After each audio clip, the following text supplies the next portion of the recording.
as I have often stated, the future is being born. The future is being born depending upon the man who is. 5 bagay tungkol kay Ferdinand Marcos na ayaw ipaalam sa buong mundo. Number 1. Dinepensahan ni Ferdinand Marcos ang kanyang sarili laban sa nalundasan murder case noong 1935. Noong 1932, natalo ni Julio Nalundasan ang ama ni Ferdinand Marcos na si Mariano Marcos sa isang eleksyon.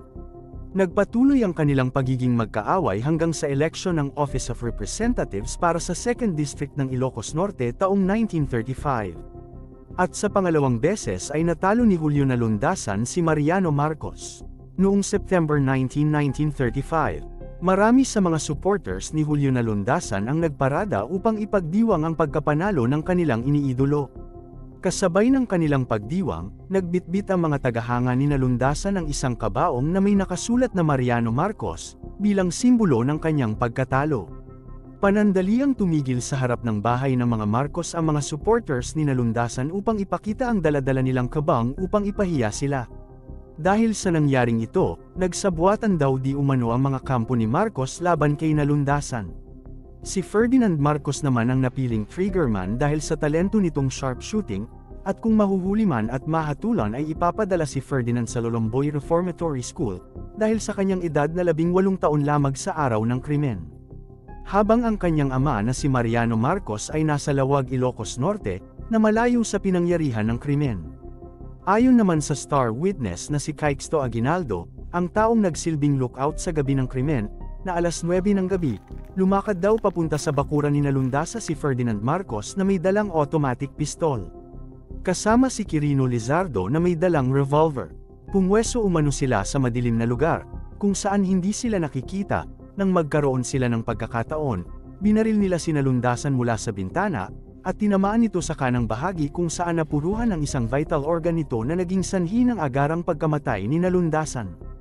Noong December 7, 1938, mahigit 3 taon matapos ang kamatayan ni Julio Nalundasan, inaresto sila Mariano Marcos, ang anak nitong si Ferdinand Marcos, ang kapatid nitong si Pacifico Marcos at ang bayaw nitong si Quirino Lizardo, sa salang pagpatay kay Nalundasan sa korte ng Ilocos Norte. Noong January 11, 1940, ipinasa ng Court of First Instance ng Lawag, Ilocos Norte ang desisyon na hatulan sa kasong pagpatay at pagkakabilanggo ng 10 hanggang 17 taon sila Ferdinand Marcos at Quirino Lizardo. Pinayagan naman si Ferdinand Marcos na tapusin ang kanyang pag-aaral at kumuha ng exam habang nasa loob ng bilangguan.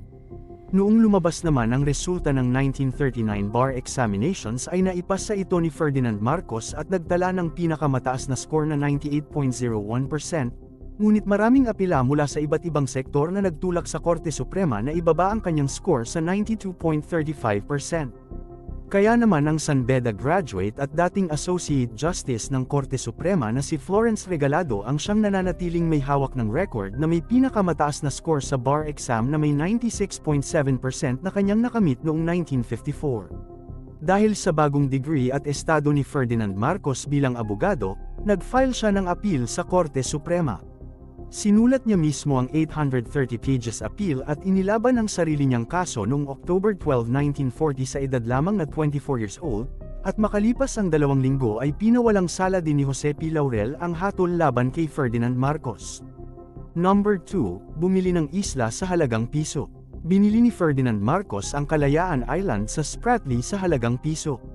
Nagsimula ang pag-angkin ng Pilipinas sa Spratlys noong bumaba sa isla ang isang sea adventurer, at may-ari ng fishing business na si Tomas Cloma, at nagproklama sa buong mundo ng isang bagong bansa na tatawaging the Free Territory of Freedom Land noong 1956. Si Cloma rin ang founder ng Philippines Maritime Institute, subalit nakulong siya noong panahon ng martial law dahil sa fraud at paggamit ng titulong admiral sa kanya ng kanyang mga kainuman at ng National Press Club. Pinakawalan din siya agad pagkatapos niya isuko at ibenta kay Marcos ang isla sa halagang 1 piso.